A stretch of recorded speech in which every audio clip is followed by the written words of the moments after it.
सैयदना शफीना हबीबना नबीना व तबीब कुलूबना महबूबा फिल मौलान जद्दिल हसन वल हुसैन मौलाना मुहम्मद अबिल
कासिम को ऐलान में करना चाहता हूँ और वो ऐलान ये है कि अभी मुबलक को हम मुख्तसर से मजलिस को लेकर ताकि उसके बाद अमाल और अमाल हो सके क्योंकि आज रात को उसके बाद कल इंशाअल्लाह नमाज मगरिब और अफ्तार के बाद आपके बड़े के मकान पर इसी सिलसिले की मजलिस है लिहाजा मौजूद से नमाज है तो वक्त की पाबंदी का लिहाज रखें पहुँचने की कोशिश करें क्योंकि सारा मसला वक्त पर आ जाता है और करते चले नहीं जाते उससे होता है के बाद हम 8 बजे तक मेरी बताया पड़ता था वहाँ पर इतनी जल्दी आप लोग पहुँच जाएंगे इंशाअल्लाह फिर शुरू हो जाएगी इस बात पर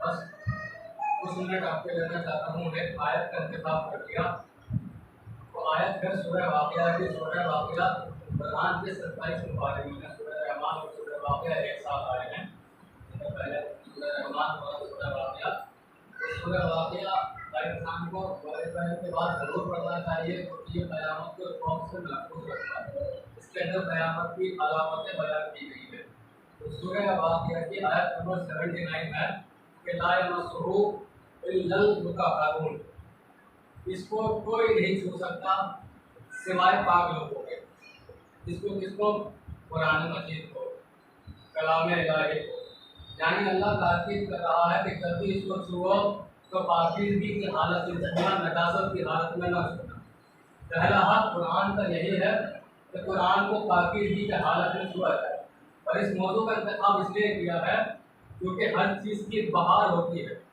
हर चीज़ की बहार आती है कुछ वक्त की बहार आती है हर चीज़ की तो कुरान की बहार की है कुरान की बहार का नाम है रमज़ान रमज़ान में कुरान की बहार आती है जितना कुरान रमज़ान में पढ़ा जाता है इतना कुरान किसी और महीने में नहीं पढ़ा जाता और ये सबसे बेहतर काम ये है कि रमज़ान में इबादत इलाही में सबसे ज़्यादा काम जो किया जाए वो कुरान पढ़ने का किया जाए तो कुरान पढ़ा जाए तो आयत क्या है ला यमस्सुहु इल्लल मुतहहरून कि इसको कोई न छुए सिवाय उन लोगों के जो पाको पाकीज़ा है नजासत वाले लोग न छुए नजिस लोग न छुए अल्लाह ने यह बयान ही नहीं किया कि जिस्म की नजासत हो या ज़हन की नजासत हो क्या नहीं है अगर आप ये सोच रहे हैं कि खाली जिस्म की नजासत है तो नहीं आप अगर जिस्म में नजिस हैं और दुश्मन अहले बैत पाक है तो आपसे ज्यादा नजिस है अगर उसके दिल में मोहब्बत अहले बैत की और दुश्मन अहले बैत है तो आप नजिस होकर उससे ज्यादा पाक हैं ये बहुत बड़ी बात कही है मैंने कि आप उससे ज्यादा पाक हैं वो इतना पाक नहीं है ला यमस्सुहु इल्लल मुतहहरून कुरान को अगर छूना तो वुजू करके छूना पाक हो के छूना नजासत के आलम में न छूना अब देखिए कुरान जिस तरह आया था उस उसका हमारे पास नहीं है। कुरान आया था ज़बानी, हमारे पास पहुंचा है सफ़हाती, यानी शब्दों की शक्ल में। ज़बान से जिब्रील सुनाते रहे, पैगंबर खुदा लोगों को बताते रहे, अली कुरान को जमा करते रहे। ये दस्तूर था। अली ने कुरान जमा किया। लोग कहते हैं ना गोशा नशीन इख्तियार कर लिया, अली ने क्या किया। अली ने कुरान जमा किया है। अली अगर गोशा नशीन न होते तो कुरान तुम तक न पहुंचता। फिर एक इल्जाम और कि शिया कहते हैं कि शियों के 40 पारे थे, 10 पारे बकरियां खा गई। भाई बकरियां बाबे फिर खाती है, पारे नहीं खाती है। मैंने कुछ कहा है? ये 40 पारों का मसला देखिए। कुरान तो पारों की शक्ल में नाजिल ही नहीं हुआ। कुरान नाजिल हुआ है आयतों की शक्ल में, सूरतों की शक्ल में। इस तरह से कुरान नाजिल हुआ है। अब लोगों ने कहा शुरू देखिए कुरान जैसा था वैसा है, ना तो उसके अंदर कोई लफ्ज बढ़ाया गया, ना कोई उसके अंदर से लफ्ज घटाया गया। ये मौजज़ा है खुदा का, ये अल्लाह का मौजज़ा है कि पैगंबर हमने तुमको मौजज़ा दे रहे हैं, तुम्हारे जाने के बाद भी हम इस मौजज़े को बाकी रखेंगे। ये इस बात की दलील होगी कि तुम्हारे जिस्म को बुलाया है, तुम्हारी रूह दुनिया में है। रखिएगा कुरान को न छुओ। अब कुरान सिर्फ एक चीज पर नहीं है, कुरान के हिस्से किए गए, 4 हिस्से हुए।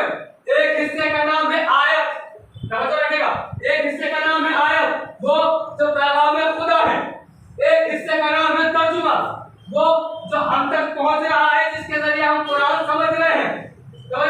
अब तीसरे हिस्से का नाम है तफसीर, वो जो डेफिनेशन बयान कर रही है इसकी। अब चौथे हिस्से का नाम है तावील। तावील क्या है? तावील वो है जो तफसीर के अंदर से तफसीर निकालती है, हकीकत को बताती है कि इसका मिज़दाक कौन है, ये आयत किसके लिए नाजिल हुई, ये सूरा किसके लिए नाजिल हुआ। तो चीजें कितनी हुई? एक आयत, दूसरा तर्जुमा, तीसरा तफसीर, चौथा तावील। ये 4 चीजें हुई ना। मगर सुनिए, आयत को कुरान कहेंगे, तर्जुमे को कुरान ना कहेंगे। आयत को कुरान कहेंगे, तफसीर को कुरान ना कहेंगे, आयत को कुरान कहेंगे, तावील को कुरान ना कहेंगे। लेकिन इनमें चूंकि ये तीनों उस एक का हिस्सा है, मैं आपको यहाँ फिक्रा देना चाह रहा हूँ, जुमला देना चाह रहा हूँ। भाई आयत के साथ एक चीज जोड़ी गई तर्जुमा, दूसरी चीज जोड़ी गई तफसीर, तीसरी चीज जोड़ी गई तावील। यानी ये 3 चीजें मिलकर भी उस एक के बराबर नहीं है। भाई क्यों बराबर नहीं है? इसलिए बराबर नहीं है, वो एक अल्लाह ने भेजी थी, ये 3 बंदों ने बनाई है।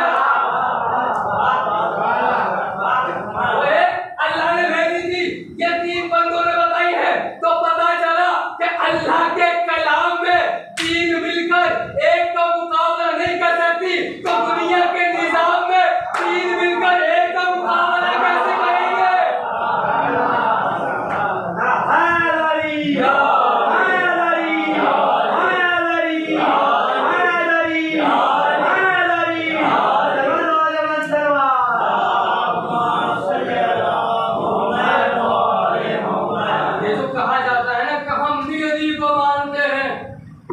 हम अली को भी मानते हैं, अली को मानना मजबूरी है। बहुत बड़ी बात है, अली को मानना मजबूरी है, क्योंकि अली को छोड़कर अगर उनको मानेंगे तो लोग काफिर कह देंगे। तो अली से मुराद वो कौन है? मोमिन है, नहीं काफिर है। तो लिहाजा मजबूरी है कि अली को माने। मैंने अहले सुन्नत आलिम को बयान सुना, क्या खूबसूरत अल्फाज कह गए वो। उन्होंने क्या लजीज जुमला कह दिया, कयामत तक इसका लुत्फ आता रहेगा इंशाअल्लाह। उन्होंने कहा साहब खैबर के अंदर मौजूद तो सारे थे, अलम फकत मर्द को मिला था। अब मर्द कौन था? शायर खुदा था, मौला कायनात था। उन्होंने कहा सुन्नियों ने नहीं, बरेलियों ने नहीं, किसी मजहब का नाम नहीं लिया। उन्होंने कहा जो दुश्मन अहले बैत है ना, इन्होंने अपने घर में अलम लगाना इसलिए छोड़ दिया क्योंकि अली को मिला था।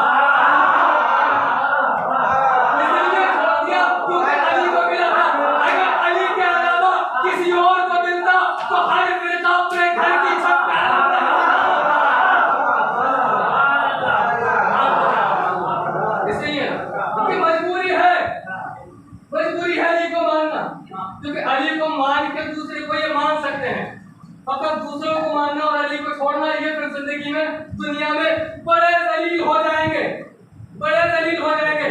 तो इसलिए इन तीनों के तार जोड़े जाते हैं अली से, कि अली के सच्चे में इनकी कुछ खताएं माफ हो जाए। एक साहब बोले इमाम समझता हूँ। इमाम कौन होता है? जो आगे रहता है।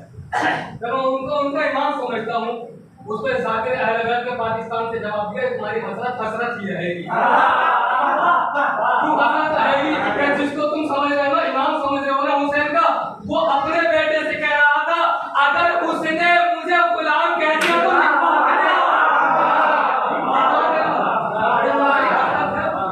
हसरत रहेगी, हसरत रहेगी।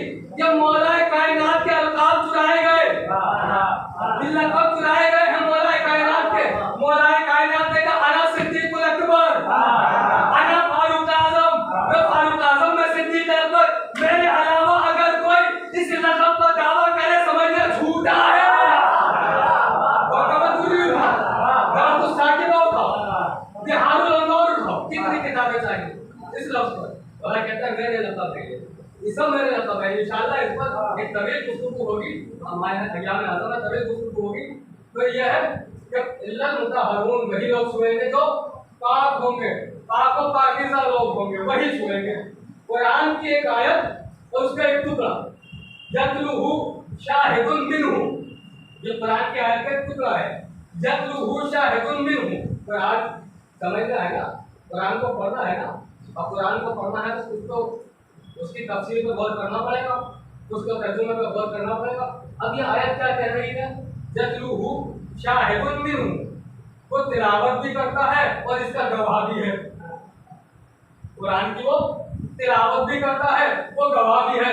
लोगों ने तार जोड़ना शुरू कर दिया अपने पीरों से, कि आयत के तार उनसे जोड़ना शुरू कर दिए कि उनसे कनेक्शन हो जाए, कि फला उनके लिए आई, फला उनके लिए आई, फला उनके लिए आई, हमारे पीर के लिए आई, हमारे आजम के लिए आई, हमारे खातम के लिए आई, पता नहीं किस किस के लिए आई। यकीन मानिए ये आयत किसी के लिए नहीं आई है, फकत उसके लिए आई है कि जो यतलुहु शाहिदुन मिनहु, जो तिलावत भी करता है और उसका गवाह भी है। और तिलावत करके गवाही देने वाले फकत दो ही लोग हैं, एक का नाम अली है, एक का नाम हुसैन। ये तिलावत हर कोई नहीं कर सकता, इसके लिए अनोखी तिलावत करनी पड़ेगी। अब अनोखी तिलावत कौन करे? एक बाप है, एक बेटा है। बाप ने नाजिल होने से पहले तिलावत की, बेटे ने नोटे ने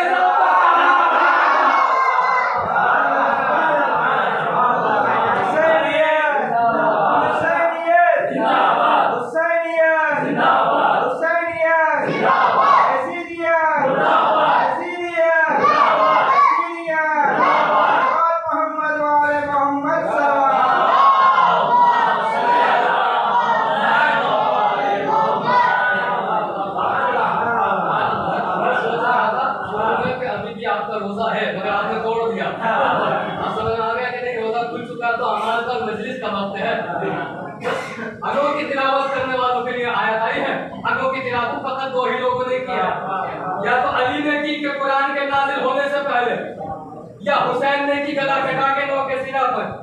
दो ही लोगों के लिए ये आयत आई है। और सुनिए, बड़ा अजीब इंसान है, हस्बुना किताबुल्लाह, हमारे लिए अल्लाह की किताब काफी है। तो ये अजीब बात है, किताब से मोहब्बत करता है, उस्ताद से नफरत करता है। उस्ताद का मुजरिम कयामत में भी नहीं बख्शा जाएगा। उस्ताद का मर्तबा तुम्हारे बाप से बड़ा होता है। अली तो पूरी उम्मत का बाप है। मोहम्मद मुस्तफा सल्लल्लाहु अलैहि वसल्लम फरमाते हैं,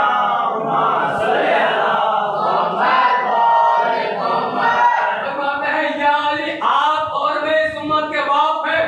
तो अली दो रिश्तों से हमारे बाप हुए, उम्मत के रिश्ते से भी हमारे बाप, कुरान के उस्ताद हैं, लिहाज से भी हमारे बाप से बड़े, बाप से भी बड़े हैं। अच्छा, क्या अली को छोड़ के कुरान पढ़ेंगे, अली को छोड़ के कुरान पढ़ेंगे, उस्ताद को छोड़ के किताब पढ़ेंगे?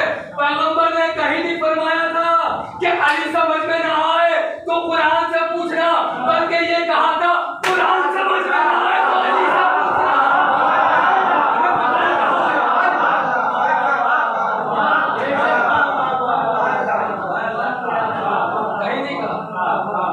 नहीं कहा क्या? अगर अली समझ ना आए तो कुरान से पूछना।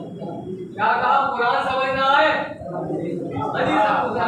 वाकई अली ही समझा सकता है कि कुरान क्या है। अली के घर वाले क्योंकि अली के घर वाले वो हैं जो कुरान में ना तो कोई लफ्ज बढ़ाते हैं ना घटाते हैं, और दूसरे आज तक यहीं पर कंफ्यूज हैं कि अजान कान में दे तो सुबह वाली है शाम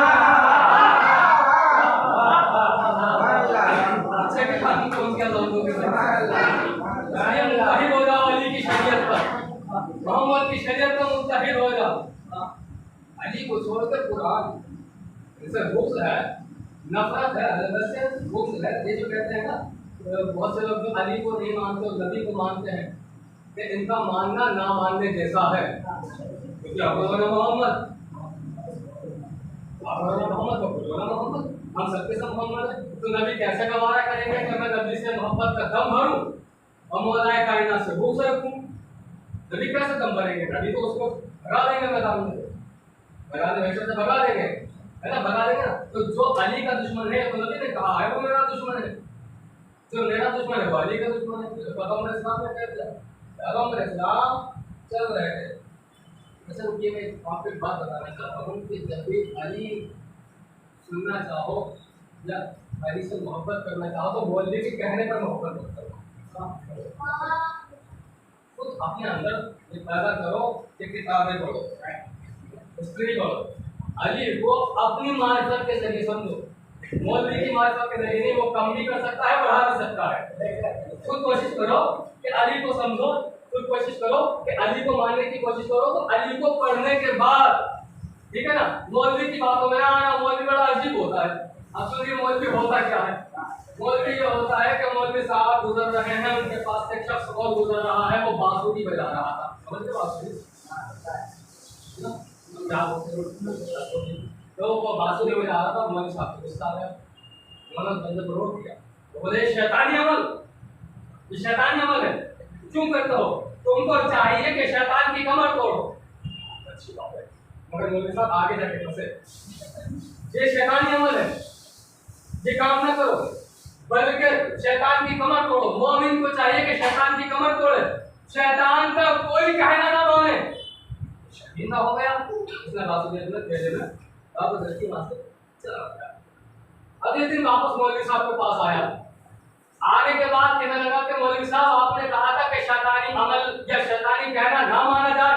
बोले हाँ, मोमिन की अलामत यही है कि वो शैतान की बातों में ना आए, शैतान जो कहे उसकी मुखालफत करे। इन्होंने सुना, ये उठ के वहां से चलने लगे। मौलवी साहब ने कहा भाई रुको, पूरा माजरा तो बताओ, क्या इतना ही पूछने आए थे? उसने कहा नहीं, इतना नहीं पूछने आया था, मैं किसी वजह से पूछने आया था। बोले बताओ। बोले रात मेरे ख्वाब में शैतान आया, आने के बाद उसने कहा कि तुम्हारे पास जो मोटी ताजी गाय है मौलवी को दे दो, तो मौलवी को दे दो। अब आपने कहा शैतान की बातें ना माने, लिहाजा मैं वापस जा रहा हूँ, अब आपको गाय नहीं दूंगा। कहने लगे रुको, देखो, क्योंकि शैतान ने हजारों साल अल्लाह की इबादत की है, कभी कभी वो भी सच बोलता है। कभी कभी वो भी सच बोलता है। तो पता चला शैतान की मुखालफत कहां तक होगी, जहां तक फायदा ना होगा।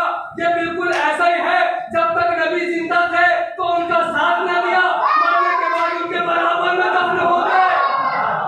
बिल्कुल ऐसा है, जब तक नबी को जरूरत थी साथ न दिया, जब नबी इस दुनिया से चले गए तो बराबर में दफन हो गए। तो शैतान की मुखालफत इंसान तभी तक करता है जब तक कोई फायदा नहीं होता।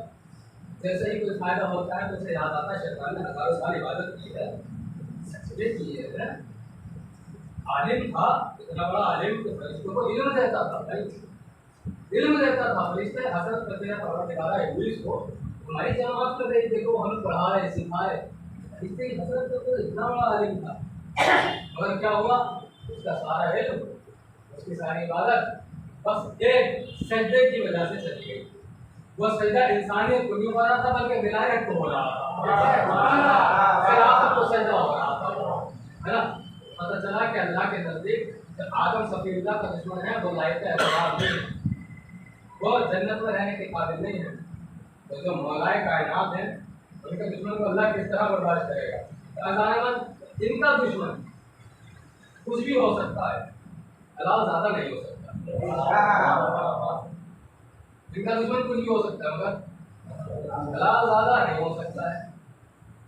पैगंबर इस्लाम गुजर रहे हैं, आ गया ना यहाँ से छोड़ा, पैगंबर इस्लाम गुजर रहे हैं मदीने की गलियां, बच्चे खेल रहे थे, जैसे पैगंबर इस्लाम को आते हुए देखा, सारे बच्चे हजरामत खड़े हो गए और साइड में होकर रास्ता छोड़ा, तो सबने अपने अपने सर हजरामत झुका दिए।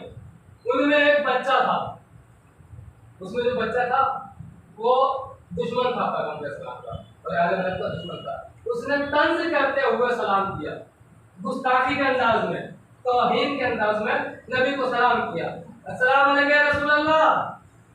रसूलुल्लाह ने देखा, सलाम का जवाब तो बाजू लगा, रसूलुल्लाह ने क्या कहा, अलैकुम सलाम या वलदल हराम। करना पड़ेगा सलाम। और सुनिए, ऐसा नहीं कि जिसके बाप वालों को वही हरामजादा होता है। अभी सुनिए कहाँ रसूल ने क्या कौन सी गिरा खोल दी, रसूल ने कौन सी गिरा खोल दी, रसूल ने बता दिया हरामजादे भी कई तरह के होते हैं, ये भी बताया रसूल ने, क्या अलैकुम सलाम या वलदल हराम, हराम से पैदा हुआ तो उसका भी हमारा सलाम, उसको भी सलाम की, सलाम भी किया।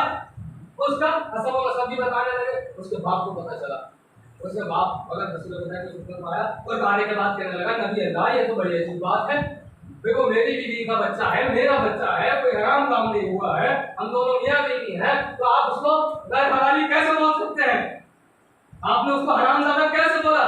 नबी ने क्या फरमाया, सुन, जिस वक्त उस बच्चे का शिकम में, मादर की शिकम में नुत्फा ठहरा था, उस वक्त तूने और तेरी बीवी ने हराम कमाई से ग़िज़ा खाई थी।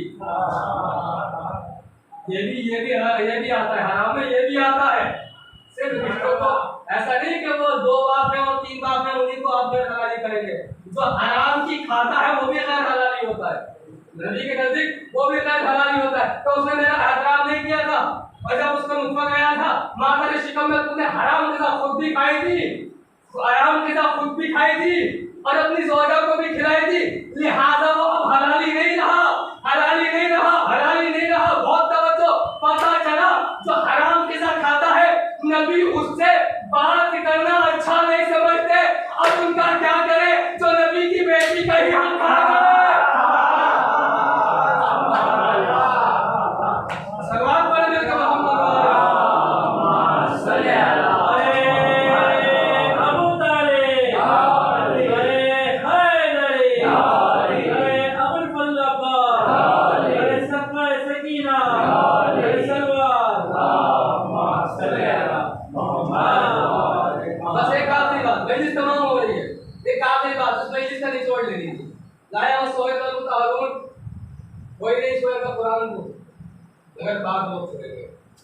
कुरान अली के बिना समझ में नहीं आ सकता, अली के बिना कुरान नहीं पढ़ सकते, नहीं सीख सकते, नहीं समझ सकते। अगर अली को एक तरफ कर दिया तो कुरान हमारे लिए कोई माना नहीं रखता है।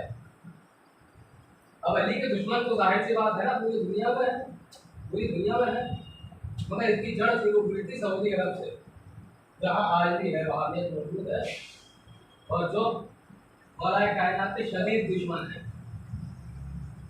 पहले सब कुछ है वो शदीद दुश्मन मौलाए कायनात। इनका काम सुनिए, उन्होंने काम कर दिया, इतने बड़े दुश्मन है कि उन्होंने मस्जिदें नबवी को दोबारा बनाने का फैसला किया, जो तादाद बढ़ रही है, तो मस्जिद नबवी को थोड़ा सा और बड़ा कर दिया जाए ताकि लोग इसमें आएँ और ज़्यादा से ज़्यादा लोग तादाद में आएँ और नमाज़ करें और चले जाए। तो जब मस्जिद नबवी बनाई जा रही थी तो उसमें एक दरवाज़ा नहीं था, एक दरवाज़ा नहीं था, बल्कि उसके अंदर बनाए गए थे 6 दरवाजे। तो मस्जिद नबवी को दोबारा बनाया, और सुनिए 6 दरवाजे बनाए गए। पहले दरवाजे का नाम रखा गया बाब अबू बकर, देखिए हुक्म देखेगा बाब अबू बकर। दूसरे दरवाजे का नाम रखा गया बाब उमर। देखिए ना, आप सुनने में क्यों डर रहे हैं, मेरी आवाज सामने जा रही है, मैं पढ़ने नहीं डर रहा हूँ, आप क्यों डर रहे हैं। अली के मामले में अली के मामले में अगर देखिए तकैया कहाँ जरूरी है, तकैया वहाँ जरूरी है जहाँ आपका जाती मसला हो, यहाँ अली का मसला है, यहाँ अली का मसला है। तीसरे का नाम बाब उस्मान, चौथे का नाम बाबे सऊद, पांचवें का नाम बाबे अजीज। सऊद यानी उनके जो बाप का से चलता आ रहा सऊदी, उसके नाम रखा गया। और बाबे सऊद हो गया, बाबे अजीज यानी बादशाह के नाम पर। छठे का नाम था बाबे जिब्राइल। बाबे जिब्राइल गलत नाम लिया क्या? बाबे जिब्राइल छठे का नाम था। जनाब जिब्राइल का सबसे आखिर में। और अल्हम्दुलिल्लाह आज जो भी अहले तशरीफ मौला अली के चाहने वाले दाखिल होते हैं वो किसकी दरवाजे से दाखिल नहीं होते हैं, फकत जिब्राइल वाले दरवाजे से दाखिल होते हैं। जानते हैं कि कोई वफा करे न करे, जिब्राइल ने बड़ी वफा की है। देखिए 6 दरवाजे हैं मगर अली का नाम एक भी जगह नहीं आया है। जो है आपके नहीं है ये यार यार यार कहने वाले जो होते हैं ना, ये यार आले रसूलुल्लाह, अली का नाम एक भी जगह नहीं रखा। लोगों ने खत भी लिखे हुकूमत को और कहा भी क्योंकि देखो अली का नाम क्यों नहीं है, मगर कोई तवज्जो ना दी गई, बल्कि ऐलान कर दिया गया ये दरवाजा उनका, ये दरवाजा इनका, ये दरवाजा उनका। कहीं नाम ना लिखा। अली खुश हो रहे हैं, हमने अली का नाम दरवाजों पे ना लिखा, अली का नाम मिट गया, अली का नाम दरवाजों पे ना लिखा, अली का नाम मिट गया। अगर हिम्मत है तो जन्नत के दरवाजे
अभी लुत्फ आता है कि अगर मजमा कम भी हो तो कोई गम नहीं, लेकिन मजमा सही होना चाहिए। मजमा कम हो मगर गूंगा ना हो बोलने वाला, क्योंकि हमारे मौला ने फरमाया कि बोलो ताकि पहचाने जाओ। हर जगह बोलने से इज्जत जाती है, अली के मामले में बोलने से इज्जत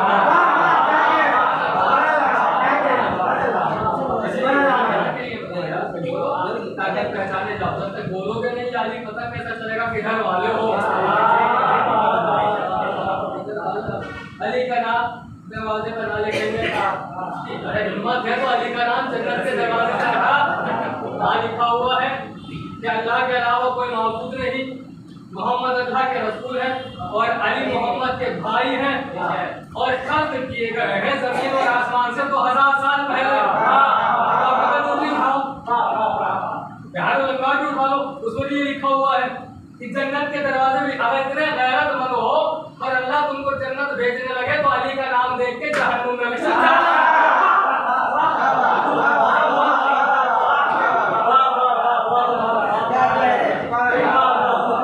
बोल देना अल्लाह तुम तो मेहरबान है, भेज रहे हैं जन्नत, मगर चूंकि हमारी अली से नहीं बनती है,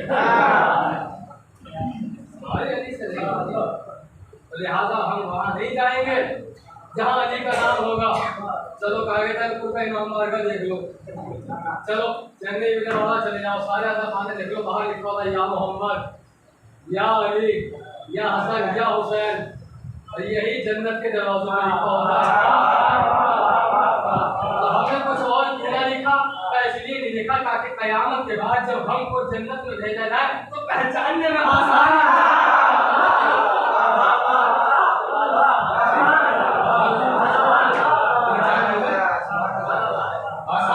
इसलिए हमने ये नाम लिखना शुरू किया, क्योंकि हम जन्नत में जब जाएंगे तो जन्नत समझ कर नहीं जाएंगे, आधा खान है हुसैन इमाम बारगाह है अली समझ कर जाएंगे। इसलिए हमने ये आदत डाली है दुनिया में। अली अली बोलने की आदत डालो ताकि कब्र में अली अली तुम्हारे लिए अली उन्हीं की कब्र में बोलेंगे जो दुनिया में अली के लिए बोलते हैं। हमारा नसीब है कि अली बोलेंगे। इतने कमालात, इतनी फजीलतें, मगर दुश्मनी देखिए आप मुझे तो फिर जुमला याद आ गया। मौलाए कायनात की तरफ से इतना गुमराह किया गया, तो बताएगा मुसाइकी मस्जिद पर इतना गुमराह किया गया मौलाए कायनात की तरफ से लोगों को इतनी गलत बातें पहुंचाई गई कि जब मौलाए कायनात शहीद हुए, मैं फिर ये जुमला दे रहा हूँ, बार बार कहता हूँ, फिर कहूँगा, तो लोगों ने कहा कि जरूरत लगे क्या अली मस्जिद में क्या कर रहे थे? आपने देखा कितना जुल्म हुआ अली की साथ पर। अली मस्जिद में क्या कर रहे थे? लोगों ने कहा नमाज पढ़ते थे। क्या अली नमाज भी पढ़ते थे? अली नमाज भी पढ़ते थे। ये आलम हो चुका, ये आलम अली की दुश्मनी की वजह चंद सिक्के थे। दुनियावी सिक्कों के एवज अली से दुश्मनी की गई है। दुनियावी मनसब के एवज अली से बुग़्ज़ रखा गया, अली से हसद किया। अल्लाह ने कहा है जो अली का मुफिज़ होगा वो मेरा मुफिज़ होगा, जो अली का हासिल होगा वो मेरा हासिल। माह रमज़ान गुजर रहे हैं, अली का एक सवाल रोज़ाना की सवाल करने को बेटा अगर माह रमज़ान की आज कितनी तारीख है? बाबा आज 5 है, आज 10 है, आज 15 है, आज 16 है। और जितनी बार अली सवाल करते थे उतनी बार अली का लहजा तब्दील होता रहता था। देखा आज कौन सा बाबा आज 17 हो रहा हो, ईद में कितने दिन रह गए बाबा? इतने दिन रह गए। इमाम अली को रसूलुल्लाह फूल बुलाता है, इमाम कहते हैं ईद वो करेगा जो 21 के बाद जिंदा रहेगा। अजुकुम अलल्लाह अजुकुम अलन्नबी अजुकुम अली, अल्लाह आपको कोई गम न दे सिवाय अल्लाह के वो रात आ गई जिस रात का वादा किया अली ने। वो रात आ गई ना जिस रात का वादा किया अली ने। लोगों को मालूम भी नहीं था हमारे घर पर इसको कौन रखा जाता है, यतीम बच्चों को मालूम भी नहीं था हमारे लिए इसका एहतमाम कौन करता है। जब अली को मार दिया गया, रिस्क नहीं पहुंचा, उसके बाद शोर हुआ हाय अली हमारा रिस्क पहुंचाता था, हाय अली मार दिया गया। ये वादे की रात आ गई ना। अब एक जुमला जो हमें तड़पा के रख देता है वो जुमला ये है कि मौला जब निकले मुर्गावियों ने दामन पकड़ लिए, हसन की तरफ देख के कहा ए बेटा हसन, अगर इनको खाना दे सको, पानी दे सको तो जानवरों को पालना, वरना आजाद कर देना। अरे इनको भूखा न रखना मौला, जानवरों का इतना ख्याल। हाय करबला, हाय ज़ैनब कुबरा, हाय छोटे छोटे बच्चे, हाय आज अली, आज अल्लाह आपको कोई लोग न दे सिवाय अली मस्जिद कूफा में खुतबा दे रहे हैं, बाहर एक औरत खड़ी है, वो औरत अली को देख रही है। अली ने मिंबर से पूछा क्या बात है? आवाज है या अली मर्दों को आज तालीम देते हैं मगर औरतों में कोई हमारे लिए नहीं है जो हमें तालीम दे, हमारे लिए एक आलिमा का एक मौलिमा का इंतजाम कर दे। अली रोने लगे, एक मरतबा खुतबे को तमाम किया, आवाज दी हसन हुसैन जाओ घर चले जाओ, मदीने से हमारी बेटी ज़ैनब को लेकर आओ, अपने बहन ज़ैनब को लेकर आओ। हसन और हुसैन मदीना पहुंचे, दफ्तुल बाब किया, जैसे ही दफ्तुल बाब किया ज़ैनब ने दरवाजा खोला, दरवाजा खोल के जैसे ही अपने भाइयों को देखा सजदे में सर को झुकाया और सर उठा के कहती है परवरदिगारा तेरा शुक्रिया मेरी ईद हो गई, परवरदिगारा तेरा शुक्रिया मेरे भाई आ गए, मेरी ईद हो गई। एक बहन के लिए इससे ज्यादा क्या हो सकता है कि परदेश से भाई आ जाए। शाम का वक्त हुआ, अफ्तार का वक्त हुआ, सब दस्तरखान पे बैठे, सबने रोजा खोला। अली ने ये भी कहा था हसन ए हुसैन ज़ैनब को दिन के उजाले में ना लाना,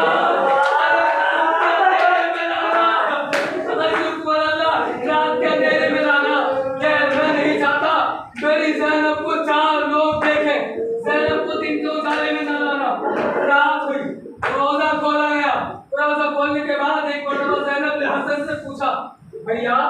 क्या हुआ?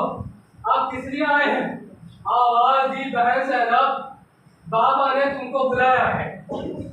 ज़ैनब ने सवाल किया, भैया क्या आज मैं अपने वतन से बाहर निकलूंगी?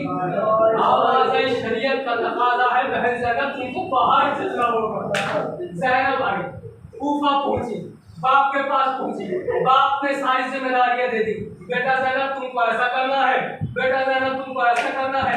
एक दिन आया कि ज़ैनब से कहते हैं अली कि ऐ ज़ैनब तैयार हो जाओ, आज हम तुम्हें बाहर लेकर जाएंगे। ज़ैनब तैयार हुई, बाहर चलने लगी। एक मरतबा अली ने कहा कि ज़ैनब देखो यह है कूफे की गलियां, ज़ैनब देखो यह है दारुल अमान, ज़ैनब यह है कूफे का दरबार, ज़ैनब यह है कूफे का बाजार, ज़ैनब यह है मस्जिद कूफा। एक मरतबा पूछा, बाबा मुझे क्यों दिखाते हैं, बेटों को क्यों नहीं दिखाते? कि ज़ैनब ये दारुल अमान है, इसको मुस्लिम पसंद न कराया जाएगा, ये कूफे की गलियां है, क्या मुस्लिम नजराना फिराया जाएगा? ये कूफे के बाजार है, यहाँ पे निदा तुमको फिराया जाएगा, ये कूफे का दरबार है, यहाँ तुमको घंटों फिरा रखा जाएगा। ज़ैनब ने कहा, बाबा आप इमाम वक्त हैं, हमेशा सच बोलते हैं, मगर कैसे यकीन करूं, मेरे साथ मेरा अब्बास रहता है, मेरा अब्बास मेरे साथ रहता है, ये सब कैसे होगा? अली तड़प गए, आवाज़ दी, ज़ैनब पहले अब्बास मारा जाएगा, फिर तेरी चादर छिलेगी, फिर हाथों में रस्म कटेगी।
कोई मुसीबत आती है मुझे अब्बास याद आता है,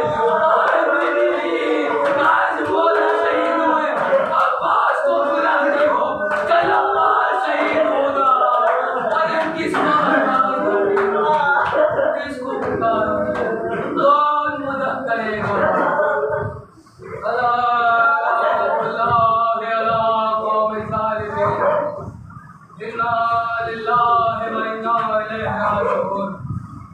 माता